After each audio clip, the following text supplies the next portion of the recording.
정치 연안에 한 발 더 들어가 궁금증을 풀어드리는 정치 더 시간입니다. 조선일보 배성규 정치 에디터 나오셨습니다.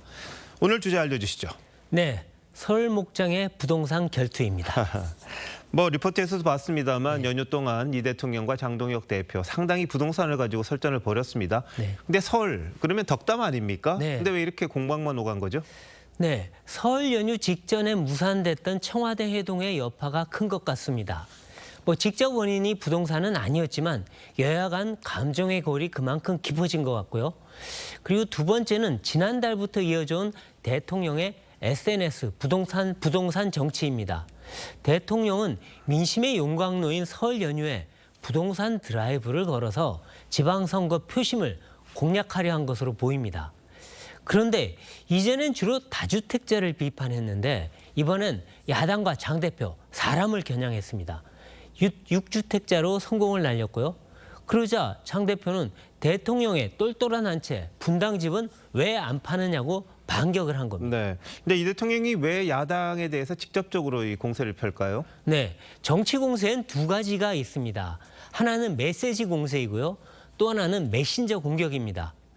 다주택의 폐해를 지적하면서 다주택자 보호 정책은 안 된다. 이런 SNS 대통령의 메시지가 바로 메시지 공세입니다. 네. 그런데 이번 설처럼 장 대표의 집 몇 채 이런 거 거론하고 야당 정치인을 사회하게 비유했죠. 이렇게 사람을 공격하는 게 바로 메신저 공격입니다. 네, 메시지 공세보다 효과가 훨씬 크기 때문에 하는 겁니다. 이 대통령의 부동산 정책 드라이브에 야당이 반대하고 있는데 이 걸림돌을 치우겠다는 겁니다. 또 하나는 지방선거 득표용입니다. 다주택 비호 세력, 부자 기득권 세력으로 몰아치려는 전략으로 해석이 됩니다. 야당이 가만히 있지는 않았죠. 이 대통령을 내로남불로 공격했습니다. 이 또한 전형적인 메신저 공격입니다. 다주택자 특혜를 걷어들이고 투기를 막고 집값을 잡자는데 정면으로 반대하기는 힘듭니다. 이럴 때 가장 효과적인 것이 내로남불입니다. 이 대통령이 그동안 비거주용, 똘똘한 한 채를 문제 삼아 왔었죠, 조금씩. 근데 왜 대통령 본인은 살지도 않는 비싼 분당집을 여태 안 팔고 있느냐, 이런 논리입니다. 대통령이 먼저 장 대표를 다주택자라고 포문을 열자 야당이 비거주용, 똘똘한 한 채로 맞불을 놓은 건데요. 부동산 정책 논란이라는 이런 본질을 벗어나서 인신공격, 또 감정 싸움으로 가는 그런 모습입니다. 지금 나오는 게 대통령의 똘똘한 한 채입니다. 그리고 장동혁 대표의 여러 채, 이건데 뭐가 더 문제입니까? 네, 사실 원칙론적으로 상식으로 보면은 둘 다 큰 문제는 없습니다. 그런가요? 네. 이 대통령의 분당 아파트는 49평형인데 1998년 3억 6천만 원대에 매입한 것으로 알려져 있습니다. 현재 신고가는 14억 5,600만 원이지만 시가는 25억 원을 넘나든다고 알려져는 있습니다. 2024년 총선 때 인천 계양을로 옮기면서 현재는 거주하지 않고 있습니다.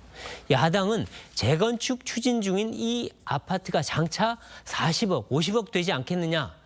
그로 인한 불로소득을 기대하면서 보유하고 있는 거 아니냐. 이렇게 의혹을 제기하고 있습니다. 하지만 대통령은 퇴임 후에 거주할 건데 이거 그냥 1주택이다라고 일축을 합니다. 또 장 대표의 6채는 서울 구로동과 지역구인 보령의 아파트, 또 여의도의 업무역 오피스텔, 어머니 고향집, 장모의 진주와 안양집 등입니다. 총 신고가는 8억 6,400만 원인데요. 액수는 크지 않습니다. 장 대표가 집이 많으니까 다주택자 옹호하는 거 아니냐 이렇게 비판하는 논리입니다. 하지만 투기용 다주택으로 보기는 힘듭니다. 그렇군요. 아까 49평은 이제 160제곱미터 정도 되는 거죠. 자, 그럼 서울 부동산 결투 누가 이겼다고 봐야 합니까? 네, 명확한 승자는 없습니다. 다만 여론조사나 선거 구도로만 보면 이 대통령이 약간 남는 장사하지 않느냐 이런 평가가 나오는데요. 서울 여론조사에서 대통령 지지율이 3주 연속 올랐습니다. 또 여야 지지율 격차도 여전히 나고 있습니다. 하지만 부동산은 말싸움으로 해결되는 문제가 전혀 아닙니다. 다주택자나 야당을 비판한다고 집값이 잡히는 것도 아닙니다. 정부 여당은 말이 아니라 실제 집값 잡는 성과를 내야 합니다.